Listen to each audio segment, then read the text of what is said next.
സുരേഷ് ഗോപിയുടെ വ്യക്തി താല്പര്യങ്ങളിൽ അത് പറയുന്നതിൽ ഒരു തെറ്റുമില്ല.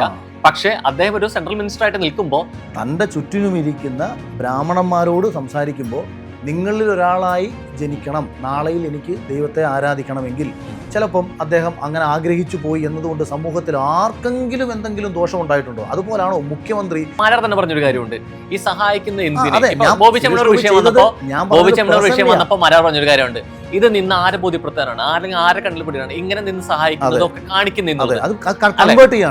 അതിനൊപ്പം തന്നെ മാരാർ പറഞ്ഞ വയനാട് വന്ന വിഷയത്തിൽ പറഞ്ഞൊരു കാര്യം കൂടി ഉണ്ട്, അവിടെ എത്ര വീട് വെച്ച് തീർത്തു, അല്ലെ, എത്ര ചെയ്തു എന്നുള്ളത്. നിങ്ങൾ ഇങ്ങനെ ചെയ്താൽ പറയേണ്ട താമസം, ചെയ്യാൻ പറ്റുന്ന മൊത്തം ചെയ്യും.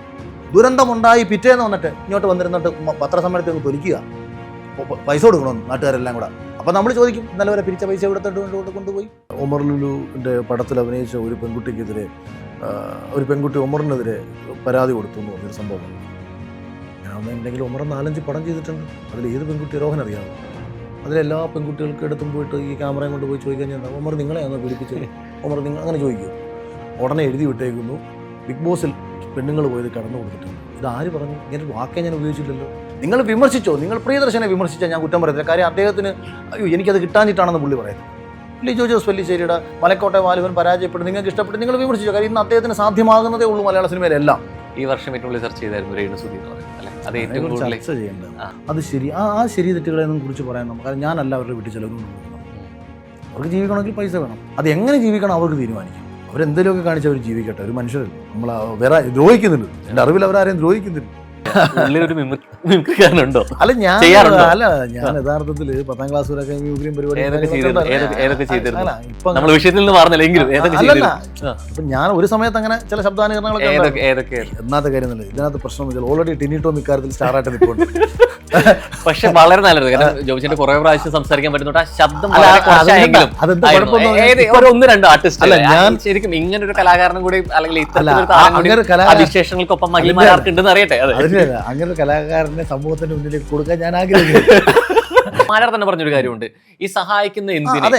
ബോബി ചെമ്മണ്ണൂർ വിഷയം വന്നപ്പോൾ മാരാർ പറഞ്ഞൊരു കാര്യമുണ്ട്, ഇത് നിന്ന് ആരെ ബോധ്യപ്പെടുത്താനാണ്, അല്ലെങ്കിൽ ആരെ കണ്ണിൽ പെടുകയാണ്, ഇങ്ങനെ നിന്ന് സഹായിക്കുന്നതൊക്കെ കാണിക്കുന്നുണ്ട്. അതിനൊപ്പം തന്നെ മാരാർ പറഞ്ഞ വയനാട് വന്ന വിഷയത്തിൽ പറഞ്ഞൊരു കാര്യം കൂടി ഉണ്ട്, അവിടെ എത്ര വീട് വെച്ച് തീർത്തു, അല്ലെ, എത്ര ചെയ്തു എന്നുള്ളത്. അപ്പൊ ഈ ചെയ്യുന്ന ചാരിറ്റീനെ ചിലവരുടെ സ്വകാര്യതയായിരിക്കും, ചിലർ ആ ചെയ്യുന്ന പ്രവൃത്തിയെ ബോധ്യപ്പെടുത്താനോ അതിനൊരു പബ്ലിസിറ്റി ആഗ്രഹിക്കാത്തവരായിരിക്കില്ലേ. ഞാൻ പറഞ്ഞത് കേരളത്തിൽ ആരും ആരെയും സഹായിക്കുന്നില്ലെന്നല്ല, നിങ്ങൾ ഏറ്റവും കൂടുതൽ ഇപ്പൊ ഈ പറഞ്ഞ സവർണ ഫാസിസ്റ്റ് എന്ന് പറഞ്ഞ് ആക്ഷേപിക്കുന്ന ഒരാളുടെ കാര്യം ആയതുകൊണ്ടാണ് ഞാൻ പറഞ്ഞത്. ഇപ്പൊ ദളിതിന് വേണ്ടിയിട്ട് ഇവിടുത്തെ പാവങ്ങൾക്ക് വേണ്ടി പോരാടില്ലെന്ന് ആരെങ്കിലും പറയും. ഞാൻ ആ സവർണ ഇതിൽ ആക്ഷേപിക്കുക എന്നുള്ള രീതിയിലേക്ക് പറയുന്നത് മാരാർ പറഞ്ഞതിന് മുമ്പ് പറഞ്ഞ വരികൾ അതായത് നേരത്തെ പറയുന്നുണ്ടായി, മാരാർ പറയുന്നുണ്ടായി, പിണറായി വിജയൻ വ്യക്തിപരമായിട്ട് ചെയ്യുന്ന അദ്ദേഹത്തിന്റെ മേന്മകൾ എടുത്തു പറയുമ്പോഴും അദ്ദേഹം ചീഫ് മിനിസ്റ്റർ ആയിട്ട് നിൽക്കുമ്പോൾ പ്രസ്താവനകൾ ശരിയല്ല എന്ന് പറഞ്ഞതുകൊണ്ടാണ് ഞാൻ പറഞ്ഞത്. സുരേഷ് ഗോപിയുടെ വ്യക്തി താല്പര്യങ്ങളിൽ അത് പറയുന്നതിൽ ഒരു തെറ്റുമില്ല. പക്ഷേ അദ്ദേഹം ഒരു സെൻട്രൽ മിനിസ്റ്റർ ആയിട്ട് നിൽക്കുമ്പോൾ അത്തരം പരാമർശങ്ങൾ ഉന്നയിക്കുമ്പോൾ അതിൽ അപകടമില്ലെന്ന് ചോദിക്കാൻ കാരണം പറഞ്ഞതുകൊണ്ട്. ഒന്നാമത്തെ കാര്യം, നിങ്ങൾ ഈ പറഞ്ഞ പ്രസ്താവന പുള്ളി പറയുന്നത് യോഗക്ഷേമ സഭയുടെ ഒരു പരിപാടിയിൽ പങ്കെടുത്തുകൊണ്ടാണ്. തൻ്റെ ചുറ്റിനും ഇരിക്കുന്ന ബ്രാഹ്മണന്മാരോട് സംസാരിക്കുമ്പോൾ നിങ്ങളിൽ ഒരാളായി ജനിക്കണം, നാളെയിൽ എനിക്ക് ദൈവത്തെ ആരാധിക്കണമെങ്കിൽ ചിലപ്പം അദ്ദേഹം അങ്ങനെ ആഗ്രഹിച്ചു പോയി എന്നതുകൊണ്ട് സമൂഹത്തിൽ ആർക്കെങ്കിലും എന്തെങ്കിലും ദോഷം ഉണ്ടായിട്ടുണ്ടോ? അതുപോലാണോ മുഖ്യമന്ത്രി ഒരു തീരുമാനം എടുക്കുകയാണ്, ആ തീരുമാനം കൊണ്ട് ജനത്തിനൊരു വിഭാഗത്തിന് ദോഷം വന്നാൽ അത് എതിർക്കണ്ടേ? ഇപ്പം ഞാൻ സംസാരിച്ച വയനാട്ടിലെ പ്രളയമായി അല്ല, എന്തുകൊണ്ട് വയനാട് വിഷയത്തിൽ നമ്മൾ സംസാരിച്ചു, അതാണ് എൻ്റെ ആദ്യത്തെ ചോദ്യം. ഇതിനു മുൻപ് 2018 പ്രളയം വന്നപ്പോൾ 4900 കോടി രൂപയോളം സർക്കാർ ഖജനാവിൽ കിട്ടിയിട്ടും കൃത്യമായി കാര്യങ്ങൾ ചെയ്യാതെ അർഹമായിട്ടുള്ള നിരവധി ആൾക്കാർക്ക് ഇവർ ചെയ്തു കൊടുക്കാത്ത, എനിക്ക് പേഴ്സണലി അറിയാവുന്ന ഒരുപാട് വീടുകൾ എനിക്കറിയാമായിരുന്നു. അതുകൊണ്ട് ഈ പ്രളയം വന്നതിൻ്റെ പിറ്റേ ദിവസം ഇദ്ദേഹം വന്നിരുന്നിട്ട് പൈസ പിരിക്കുക, പണം പിരിക്കുക, അവിടുത്തെ കാര്യങ്ങൾ ചെയ്ത്, അതിനാണ് ആദ്യം പ്രാധാന്യം. പണം കേന്ദ്രം സഹായിക്കുന്നുണ്ട്, കടമായിട്ടാണെങ്കിലും വായ്പയായിട്ടാണെന്നുണ്ടെങ്കിലും പണം എന്ന് പറയുന്നത് നിലവിൽ നമ്മുടെ ഖജനാവിലുണ്ട്. ഖജനാവിൽ പൂച്ചപറ്റി കിടക്കുകയൊന്നും അല്ലല്ലോ, ഇവർ പറയുന്ന പ്രകാരം ഖജനാവിൽ പൈസയുണ്ട്. ഇനി നാളെയും നമുക്ക് പൈസ വേണമെങ്കിൽ ഈ വയനാട്ടിലെ ദുരന്തത്തിന് വേണ്ട കാര്യങ്ങളെല്ലാം ചെയ്തു കൊടുത്തിട്ട് ജനങ്ങൾക്കും തോന്നുകയാണ്, എനിക്കും തോന്നുകയാണ്, രോഹനും തോന്നുകയാണ് ശരിയാണെന്നുള്ള ഈ ഗവൺമെൻറ് വിചാരിച്ചുകൊണ്ടാട്ടോ ഇത്രയും കാര്യങ്ങളവിടെ നടന്നത്. ഒരു 2 ആഴ്ച കഴിഞ്ഞോ 3 ആഴ്ച കഴിഞ്ഞിട്ടോ ഗവൺമെൻറ് വന്ന് പറയുകയാണ് നമ്മൾക്ക് ഇവിടെ ഇന്ന കാര്യങ്ങൾ ചെയ്യണം. ഇവിടെ ഇത്ര പേർക്ക് 450 കുടുംബങ്ങൾ പോയിട്ടുണ്ട്, 500 കുടുംബങ്ങൾ പോയിട്ടുണ്ട്. നിലവിൽ അതുകൊണ്ട് തന്നെ നിങ്ങളൊക്കെ നമ്മളെ സഹായിച്ചേ പറ്റൂ. ഗവൺമെൻറ്റിന് ചെയ്യാൻ പറ്റുന്ന കാര്യങ്ങളൊക്കെ നമ്മൾ ഇപ്പോൾ ഇതിനോടകം ചെയ്ത് കഴിഞ്ഞു. ഇപ്പോൾ താൽക്കാലിക ഷെൽട്ടർ നമ്മൾ ഉണ്ടാക്കി, അവർക്ക് ഭക്ഷണം കൊടുത്തുകൊണ്ടിരിക്കുകയാണ്, അവർക്ക് വാടക, അവർക്ക് മാസം ബുദ്ധിമുട്ട് അനുഭവിക്കുന്നവർക്ക് ഒരു വാടക വെച്ച് കൊടുക്കും. ഇതൊക്കെ ഇങ്ങനെ പറഞ്ഞതിന് ശേഷം ഇതേ മുഖ്യമന്ത്രി വന്നിരുന്നിട്ട് പറയുകയാണ്, നിങ്ങളിങ്ങനെ ചെയ്താൽ പറയേണ്ട താമസം, ചെയ്യാൻ പറ്റുന്ന മൊത്തം ചെയ്യും. ദുരന്തമുണ്ടായി പിറ്റേന്ന് വന്നിട്ട് ഇങ്ങോട്ട് വന്നിരുന്നിട്ട് പത്രസമ്മേളനത്തിൽ നിന്ന് തൊലിക്കുക, പൈസ കൊടുക്കണമെന്ന് നാട്ടുകാരെല്ലാം കൂടെ. അപ്പോൾ നമ്മൾ ചോദിക്കും, ഇന്നലെ വരെ പിരിച്ച പൈസ എടുത്തിട്ട് കൊണ്ടുപോയി എന്നിട്ട് ഇനി മുഖ്യമന്ത്രിയുടെ ദുരിതാശ്വാസ നിധിയിൽ വരുന്ന പൈസ പാർട്ടിക്കാർക്ക് വിനിയോഗിച്ചിട്ടുള്ളത് വരെ വലിയ വിവാദം വന്നില്ലേ, ലോകായുക്തയിൽ വന്നില്ലേ? ഇതെല്ലാം ഇവിടെ കിടക്കുമ്പോൾ വന്നിരുന്നിട്ട് നമ്മൾ ഇയാളെ വിശ്വസിച്ച് എങ്ങനെ കൊടുക്കും? ഇതെടുത്തിട്ട് അടുത്ത തെരഞ്ഞെടുപ്പിന് പാർട്ടിക്കാർക്ക് ഉണ്ടാക്കി കൊടുക്കാൻ വേണ്ടിയിട്ടാണ്. അപ്പോൾ എന്ത് ചെയ്തു? ഞാൻ പൂർത്തീകരിച്ചോട്ടെ. അപ്പം നമ്മൾ എന്ത് ചെയ്തു? ഒരു പ്രതിഷേധ സ്വരം ഉന്നയിച്ചു. എന്തിനിത് ഉന്നയിക്കുന്നത്? ഇത് പിണറായി വിജയൻ കട്ട് വീട്ടിൽ കൊണ്ടുപോകത്തില്ല, എനിക്ക് 100% അറിയാം. 5 പൈസയും പുള്ളി എങ്ങും കട്ടുകൊണ്ട് പോകുന്നില്ല. പക്ഷേ ഇവിടെ ഒരു പാർട്ടി സംവിധാനമുണ്ട്. ആ പാർട്ടി സംവിധാനത്തിനെ ഇത് മിസ്യൂസ് ചെയ്യപ്പെടാൻ പാടില്ല. അങ്ങനെ വരണമെങ്കിൽ മുഖ്യമന്ത്രിയുടെ അടുത്തേക്ക് ഈ പ്രതിഷേധ സ്വരങ്ങൾ എത്തണം. അടുത്ത തവണ വയനാട്ടിലെ ജനതയ്ക്ക് കൃത്യമായി കാര്യങ്ങൾ ചെയ്തു കൊടുക്കണം.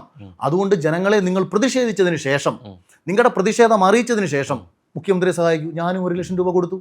നമ്മൾ പല സ്റ്റേറ്റ്മെന്റ് പറയുമ്പോഴും നമുക്ക് തിരിച്ചറിവുണ്ടാവും, മനുഷ്യന് അറിവുണ്ടാവും, തിരിച്ചറിവുണ്ടാവും. അത്തരത്തിൽ ഉള്ള ഒരു അറിവുള്ള ഒരു കാര്യത്തിൽ ആദ്യം പറഞ്ഞു, എനിക്ക് അവിടെ പോകുന്നത് ഇതിന് തുല്യമായിട്ടുള്ള ഒരു കാര്യം തോന്നി.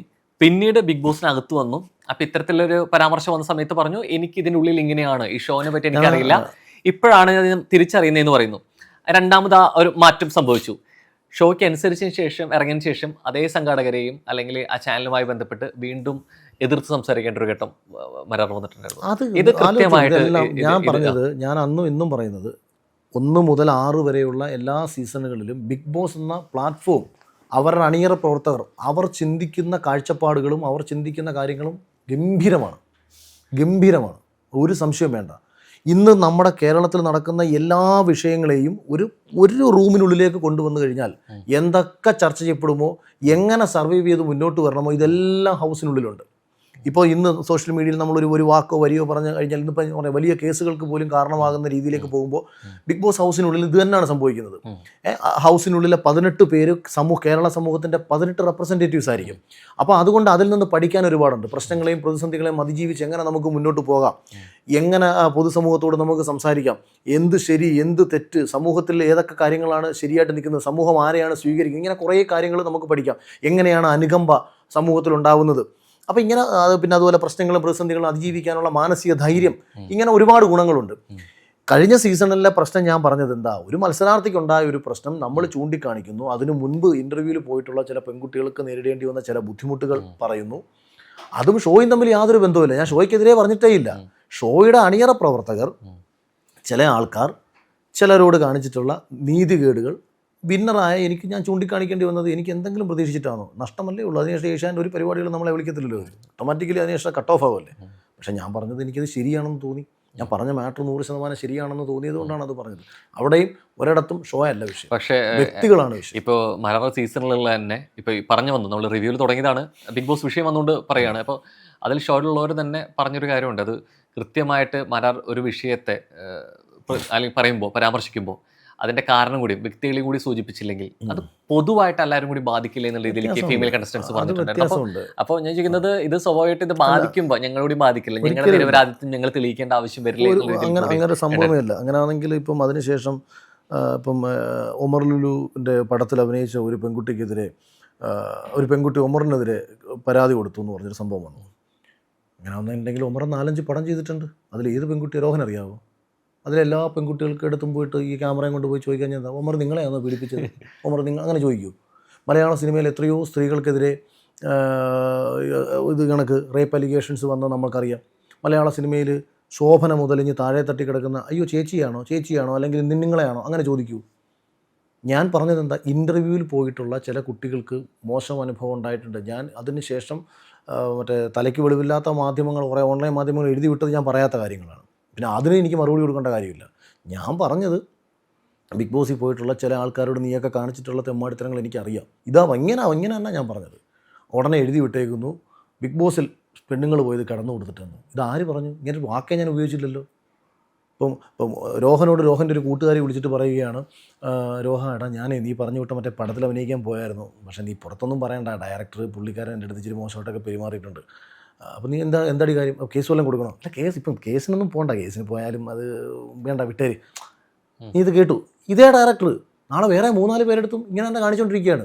അപ്പം നീ ഫേസ്ബുക്കിൽ ഒരു പോസ്റ്റ് ഇടുന്നു, എടാ നിൻ്റെ പല പരിപാടികളും എനിക്കറിയാം, നീ ഇതിനു മുമ്പ് ഒരു പെങ്കൊച്ചിനോട് നിൻ്റെ ആദ്യത്തെ പടത്തെ അഭിനയിക്കാൻ വന്നൊരു പെങ്കൊച്ചിനോട് നീ കാണിച്ചിട്ടുള്ള കാര്യം എനിക്കറിയാം, വെറുതെ എന്നെ കൊണ്ടൊന്നും പറയിക്കരുത്, അതുകൊണ്ട് കുറേയൊക്കെ അടങ്ങണം എന്ന് പറഞ്ഞ് നീ അവനത് മനസ്സിലാവണം എന്നുള്ള ഉദ്ദേശത്തിൽ നീ ഒരു പോസ്റ്റ് ഇടുന്നു.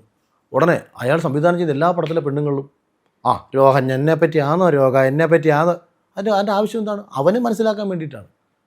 അവനറിയാം അവൻ ആരോട് മോശമായി പെരുമാറിയിട്ടുണ്ടെന്നും അത് അവന് മനസ്സിലാവുകയും അവനെതിരെ പരാതി ആ ചാനലിൻ്റെ ആൾക്കാരിലേക്ക് എത്തിക്കുകയും അത് അവർ അന്വേഷിക്കുകയും അവരതിന് നടപടിയെടുക്കുകയും അവരെ ഇന്ന് പുറത്താക്കുകയും ചെയ്തിട്ടുണ്ട്. അവരെന്നാ ചാനലിലില്ല. ഇരട്ടത്താപ്പ് സംഭവിക്കുന്നുണ്ട്. ഇപ്പോൾ റിവ്യൂ പറയുന്നവരെ പരോക്ഷമായിട്ട് വിമർശിക്കുകയും അല്ലെങ്കിൽ കോക്ക് പോലുള്ള അല്ലെങ്കിൽ ഉണ്ണി ബ്ലോഗ്സിലുള്ളവരൊക്കെ സിനിമയെ പറയുന്നതിനെ റിവ്യൂ പറയുന്നതിനെ നല്ലതോ ചീത്തയാക്കട്ടെ, അപ്പോൾ മോശം പറയുന്ന സമയത്ത് കൃത്യമായിട്ട് ഇതിന് വിമർശിക്കണോ, ഇത്തരം റിവ്യൂകൾ പാടില്ല, സിനിമയെ നശിപ്പിക്കുകയാണ് ചെയ്യുന്നതെന്ന് പറയുന്ന അതേ വ്യക്തികൾ തന്നെ കൃത്യമായിട്ട് നല്ലതാണ് പറഞ്ഞ ഇതിനെ കട്ട് ചെയ്തിട്ട് പ്രൊമോഷനിൽ ഞാൻ ഉദാഹരണം പറയാം. ഞാൻ പണ്ട് അശ്വന്തിനെതിരെ ഭയങ്കര നെഗറ്റീവ്സ് സിനിമാക്കാർക്കിടയിൽ ഇങ്ങനെ കത്തി നിൽക്കുന്ന സമയം ജോബി ജോർജ് രോമാഞ്ചത്തിൻ്റെ ഒരു ചെറിയൊരു കട്ട് പീസ് അശ്വന്ത് പറഞ്ഞത്, രോമാഞ്ചത്തെക്കുറിച്ച് പോസിറ്റീവായിട്ട് അശ്വന്ത് പറഞ്ഞത് പുള്ളി എടുത്ത് ഫേസ്ബുക്കിൽ ഇട്ടേക്കുന്നു. ഞാൻ ജോബി ചേട്ടന് ഒരു വോയിസ് അയച്ചു. ഞാൻ പറഞ്ഞു, എൻ്റെ പൊന്നി ചേട്ടാ, നിങ്ങളെപ്പോലുള്ള ആൾക്കാരല്ലേ കാണിക്കുന്ന മര്യാദകൾ കാരണമല്ലേ ഇവർക്ക് മറ്റൊരു സിനിമയെ നശിപ്പിക്കാനുള്ള പ്രചോദനം നടന്നത്. അപ്പം പുള്ളി ഇതിനെയൊന്നും കുറിച്ച് അറിഞ്ഞതും പിടിച്ചതൊന്നുമില്ല. എന്തുവാടാ കുഞ്ഞാന്നൊക്കെ പറഞ്ഞു പുള്ളിയുടെ ആ ശബ്ദത്തിലൊക്കെ പുള്ളി എനിക്ക്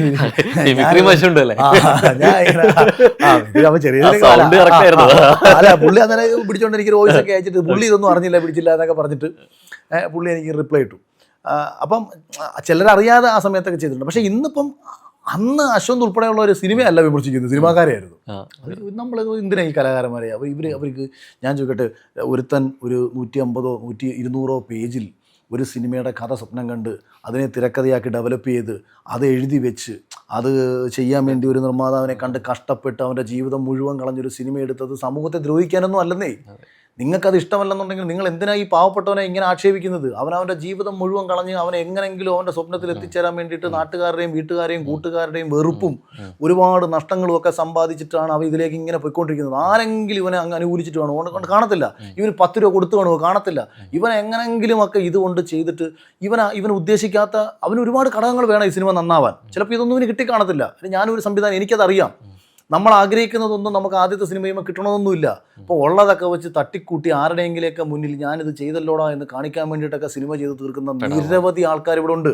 നിങ്ങൾ വിമർശിച്ചോ, നിങ്ങൾ പ്രിയദർശനെ വിമർശിച്ചാൽ ഞാൻ കുറ്റം പറയത്തില്ല. കാര്യം അദ്ദേഹത്തിന് എനിക്കത് കിട്ടാഞ്ഞിട്ടാണെന്ന് പുള്ളി പറയത്തില്ല.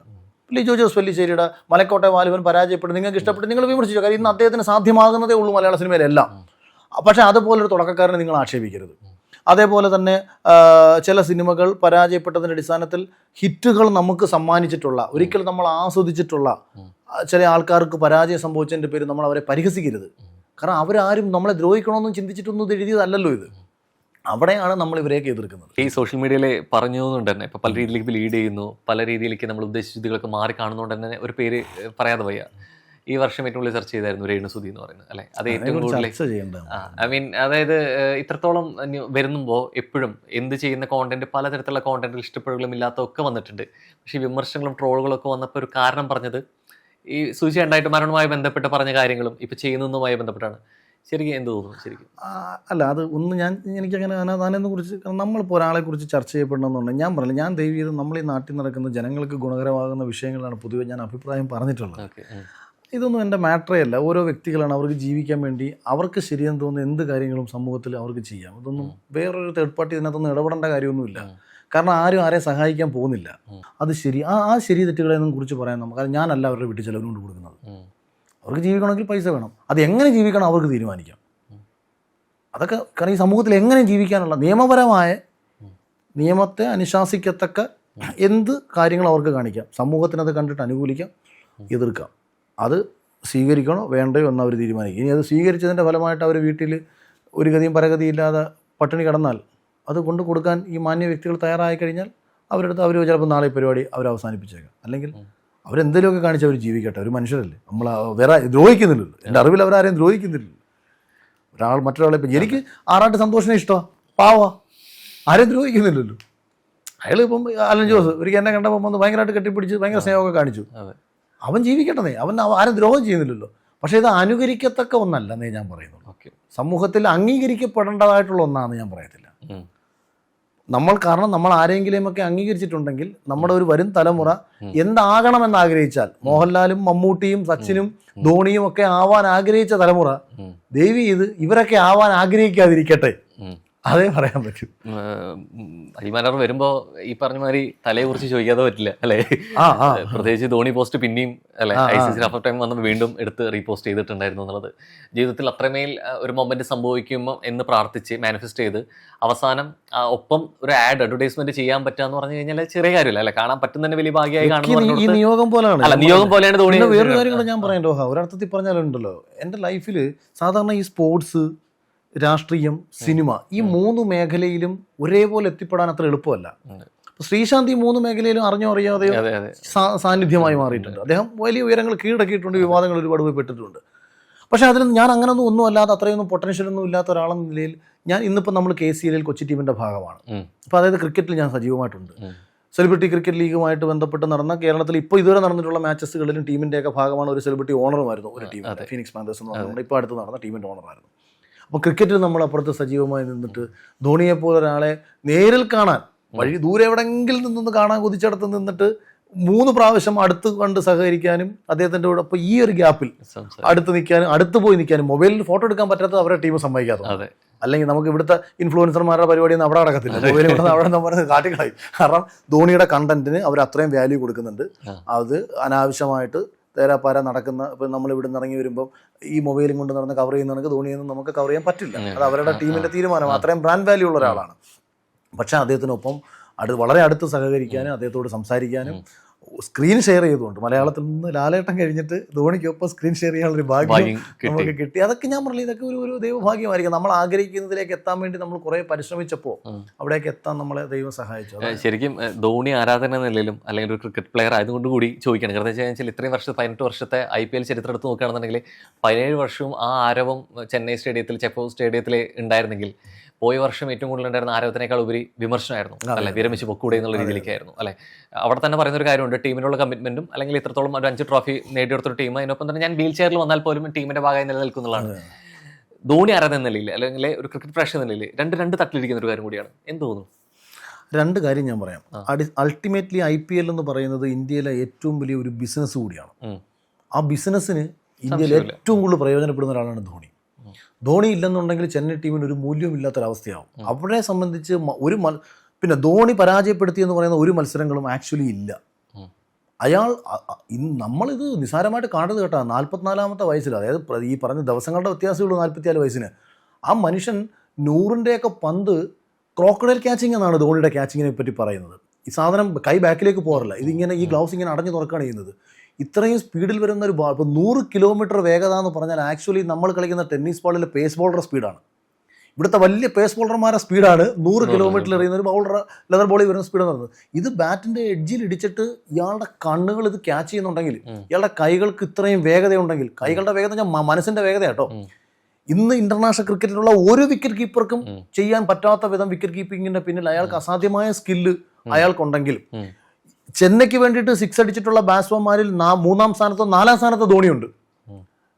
ഇപ്പം വന്ന അവസാനം അവിടെ ധോണി എന്ന് പറയുന്ന ഒരു പ്ലെയർ അവിടെ നിൽക്കുന്നതിലൂടെ ഉണ്ടാവുന്ന ഒരു ഇമ്പാക്ട്, ആ പ്ലേയേഴ്സിന് ഉണ്ടാകുന്ന ഒരു ഇമ്പാക്ട് വലുതാണ്, ആ ടീമിന്റെ ഒരു ഇമ്പാക്ട് വലുതാണ്, ഓഡിയൻസിന്റെ ഒരു ഇമ്പാക്ട് വലുതാണ്. അവിടെ അയാൾ അവസാനിപ്പിച്ച് പോകണം എന്ന് പറയുന്ന വാദമല്ല, അദ്ദേഹത്തിന് തോന്നുകയാണ് അദ്ദേഹത്തിന് കളിക്കാൻ പറ്റുന്നില്ല, പ്രകടനം മോശമാവുകയാണ്, പ്രസൻസും ഒരു ഓറ നിലനിൽക്കുന്നു, അത് ഭയങ്കര ഇമ്പാക്ട് ഉണ്ടാക്കുന്നതിനേക്കാൾ അപ്പുറത്തേക്കായിട്ട് ഒരു ധോണി എന്നുള്ള ഒരു പൊസിഷൻ എന്ന് പറയുന്നത് അല്ലെ 6-ാമതോ 7-ാമതോ ഇറക്കുമ്പോൾ ഒരു ഫിനിഷർ ആയിട്ടുള്ള റോൾ കൂടിയാണ്.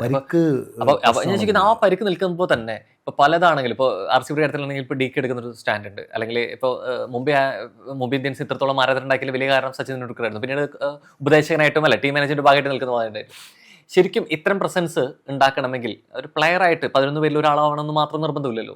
Team manager കോച്ചായിട്ടൊക്കെ മാറായിരുന്നു. നമ്മളിപ്പോൾ ഞാൻ പറയാം, ഇപ്പോൾ സച്ചിൻ പോലും ആക്ച്വലി വിരമിക്കേണ്ട സമയത്ത് വിരമിച്ച ആളൊന്നുമല്ല, അദ്ദേഹത്തിന് വീണ്ടും കളിക്കാൻ വരുന്നത്. ഇപ്പോഴും ലെജൻസിലൊക്കെ സച്ചിൻ്റെ, പക്ഷേ ബൗളേഴ്സ് വേറെയാണ്. എന്നിരുന്നാലും സച്ചിൻ ഒരു കുറച്ചുകൂടെ കാലം IPL തുടരാൻ ശേഷിയുണ്ടായിരുന്നു. ഒരു പക്ഷേ ധോണിക്ക് വിരമിക്കാൻ ധോണി ആഗ്രഹിച്ചാലും ചെന്നൈ മാനേജ്മെന്റ് അതിന് സമ്മതിക്കണമെന്നില്ല.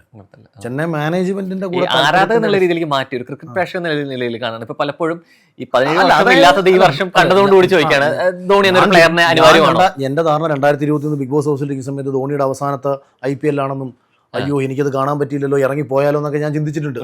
IPL 21 കപ്പടിക്കാൻ വേണ്ടി ബിഗ് ബോസ് ഇറങ്ങിപ്പോണെന്ന് അങ്ങനെയൊക്കെ ഞാൻ പറഞ്ഞിട്ടുണ്ട് അവിടെ നിന്നിട്ട്. പിന്നെ ഞാൻ എനിക്ക് ഭയങ്കര വട്ട് പിടിച്ചു, അങ്ങനെ കളിക്കും ധോണിയുടെ ലാസ്റ്റ് വരെ കാണാൻ പറ്റില്ലല്ലോ, ഭയങ്കര നിരാശ, അങ്ങനെ ഭയങ്കര നിരാശയൊക്കെ തോന്നിയിട്ടുണ്ട്. പക്ഷെ ഇപ്പോൾ ഒരു അദ്ദേഹത്തിന്റെ കടുത്തൊരു ആരാധകൻ എന്ന നിലയിൽ അദ്ദേഹത്തെ മറ്റൊരാൾ വിമർശിക്കുമ്പോൾ നമുക്ക് തോന്നുന്നൊരു വിഷമമുണ്ടല്ലോ, അത് എങ്കിൽ പിന്നെ അങ്ങ് നിർത്തിക്കൂടെ? പക്ഷെ അപ്പോഴും ചോദിക്കുന്നുണ്ട് എന്തിനു നിർത്തണം? ആ ചോദ്യത്തിന് ഒരു വ്യക്തമായ ഒരു ഉത്തരം വേണമല്ലോ. കീപ്പിംഗ് ആയാലും മോശമല്ല, പിന്നെ ആ ടീമിന്റെ മൊത്തത്തിലുള്ള സന്തുലനാവസ്ഥ തെറ്റായിരുന്നു. അതുകൊണ്ടാണ് ചെന്നൈ ഇത്രയും പരാജയപ്പെട്ടത്. അല്ല ധോണി നിന്ന് തോൽപ്പിക്കുന്നതല്ല. 5ാമതിറങ്ങി 6ാമതിറങ്ങി പുള്ളി കാലങ്ങളാണ്. പുള്ളി 2010 ഇറങ്ങിക്കൊണ്ടിരുന്ന 7 വീട്ടിലേക്ക് തന്നെയാണ്. പക്ഷേ ഇറങ്ങിയ അന്ന് അയാൾ അടിച്ച് ജയിപ്പിക്കുമായിരുന്നു. ഇന്നിപ്പം നമ്മൾ എന്തിനും അങ്ങനെ ഒരു ടീമിന് മുന്നോട്ട് പോകാൻ പറ്റൂ? മറ്റുള്ളവർ അടിച്ച് ജയിപ്പിക്കൂ. ഞാൻ നിങ്ങൾക്കൊരു പ്രതീക്ഷ പോലെ ഇവിടെ നിന്ന് തരാം. ഈ ടീമിനെ മറ്റൊരാളുടെ കയ്യിൽ ഏൽപ്പിച്ച് അയാൾക്ക് പടിയിറങ്ങാൻ വേണ്ടിയിട്ട് അയാൾ കാത്തിരിക്കുകയായിരിക്കാം. മേ ബി എനിക്ക് തോന്നുന്നു ഇപ്പൊ ഇത്ര വിഷയത്തിൽ വരുമ്പോൾ റൈറ്ററായിട്ടും ഡയറക്ടറായിട്ടും അല്ലെങ്കിൽ സംവാദകനായിട്ടും ഒക്കെ അറിയാം. പക്ഷെ എനിക്ക് അതിന്റെ ഇടയ്ക്ക് ജോബി ജോർജിനെ കുറിച്ച് പറയുമ്പോൾ കൃത്യമായിട്ട് ആ സൗണ്ട് വന്നുകൊണ്ട് പറയാം, ഉള്ളിലൊരു മിമിക്രിക്കാരനുണ്ടോ? ഞാൻ യഥാർത്ഥത്തിൽ 10ാം ക്ലാസ് വരെയൊക്കെ മിമിക്രിയും പരിപാടി ഏതൊക്കെ ചെയ്തിരുന്നു? നമ്മൾ വിഷയത്തിൽ നിന്ന് പറഞ്ഞില്ലെങ്കിലും അതിപ്പോ ഞാൻ ഒരു സമയത്ത് അങ്ങനെ ചില ശബ്ദാനുകരണങ്ങളൊക്കെ എന്നാത്ത കാര്യമല്ല. ഇതിനകത്ത് പ്രശ്നം എന്ന് വെച്ചാൽ ഓൾറെഡി ടിനിട്ടോ ഇക്കാര്യത്തിൽ സ്റ്റാറായിട്ട് നിൽപ്പുണ്ട്. പക്ഷെ വളരെ നല്ലത്, കാരണം ജോബിച്ചിന്റെ കുറെ പ്രാവശ്യം സംസാരിക്കാൻ പറ്റുന്നുണ്ട്. ആ ശബ്ദം 1-2 ആർട്ടിസ്റ്റ് അല്ല. ഞാൻ ശരിക്കും ഇങ്ങനെ ഒരു കലാകാരനും കൂടി അല്ലെങ്കിൽ അതിശേഷങ്ങൾക്കൊപ്പം മഹിളമാർക്ക് ഉണ്ടെന്ന് അറിയട്ടെ. അങ്ങനെ ഒരു കലാകാരനെ സമൂഹത്തിന്റെ മുന്നിലേക്ക് കൊടുക്കാൻ ഞാൻ ആഗ്രഹിക്കുന്നു. എന്റെ കലാകാരൻ എന്റെ ഉള്ളിൽ കിടന്ന് മരിച്ചോട്ടെ. തിരിച്ചേട്ടൻ കൂടെ ഇൻഡയറക്റ്റ് ആയിട്ട് അതിനകത്ത് കുഴപ്പമെന്തെന്ന് വെച്ചാൽ ഇപ്പൊ നമ്മൾക്ക് ചെയ്യുന്ന ഒരു കാര്യം പെർഫെക്റ്റ് അല്ലെങ്കിൽ എല്ലാ ശ്രമങ്ങളിലൂടെയല്ലേ പൂർണ്ണതയിലേക്ക് എത്തുന്നത്. ഞാൻ പറയാം, ഞാൻ അതാണ് നമ്മൾ കുറച്ച് നമുക്ക് ഇപ്പം എനിക്ക് ഭയങ്കര ഇഷ്ടമാണ്. അപ്പം ഒരു ശുദ്ധതയുള്ള മനുഷ്യനായതുകൊണ്ട് വ്യക്തിപരമായിട്ട് പാലാ സജി എന്ന് പറഞ്ഞ ആളാണല്ലോ. പുള്ളി ഇങ്ങനെ പാട്ട് പാടും, പുള്ളി എല്ലാവരും ആക്ഷേപിക്കും.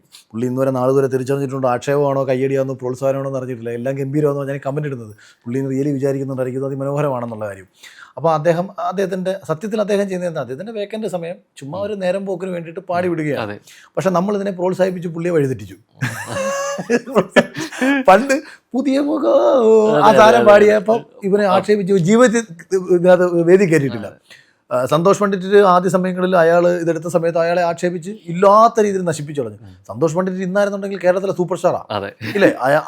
ഇവർ കാണിച്ച മാതൃക ആദ്യം കാണിച്ച ആൾ സന്തോഷ് പണ്ഡിറ്റാണ്. അതായത് കോമാളിത്തരങ്ങൾ കാണിച്ച് ജനശ്രദ്ധ നേടാനുള്ള ടെക്നിക്സ് കൊണ്ടുവന്നത് പുള്ളിയാണ്. പക്ഷേ പുള്ളി വളരെ ഹൈ ക്വാളിറ്റിയിൽ പിന്നീട് അദ്ദേഹം വ്യക്തി എന്ന നിലയിൽ പുള്ളി ഒരുപാട് ചേഞ്ച് കൊണ്ടുവന്നു. തോട്ട് പ്രോസസ്സുകളിൽ ഒരുപാട് ചേഞ്ച് കൊണ്ടുവന്നു. ഒരുപാട് ആശയങ്ങൾ മനസ്സിലുള്ള മനുഷ്യനാണ്. വളരെ നല്ല വ്യക്തിത്വമാണ്. പക്ഷേ ബുദ്ധിപരമായിട്ട് സോഷ്യൽ മീഡിയ അദ്ദേഹം പറ്റിച്ചു. അന്ന് മറ്റേ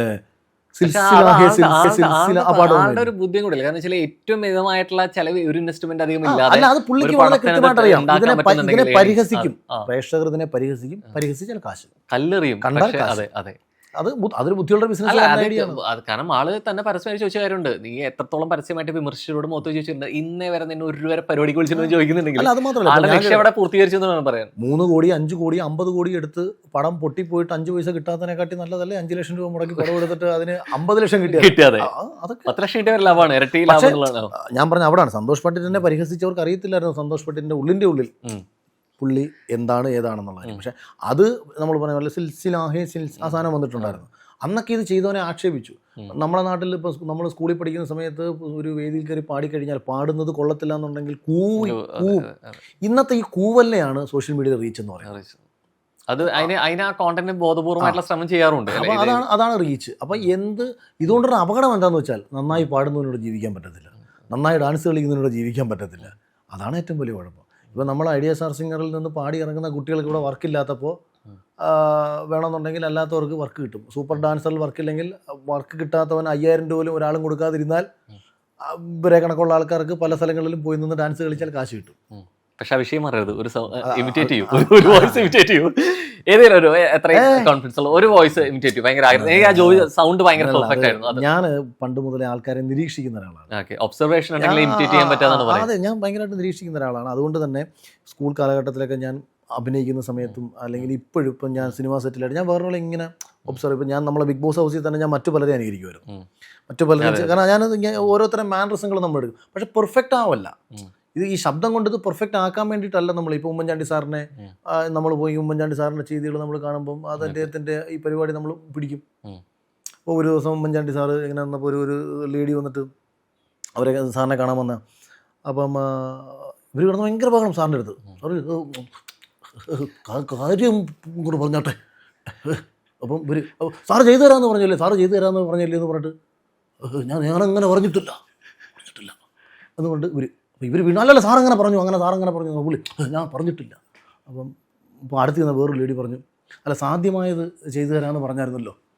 അപ്പോൾ സാറ് പെട്ടെന്ന് സാധ്യമായത് ചെയ്തു തരാമെന്ന് പറയുന്നതും ചെയ്തു തരാം എന്ന് പറയുന്നതും ഒന്നാണോ?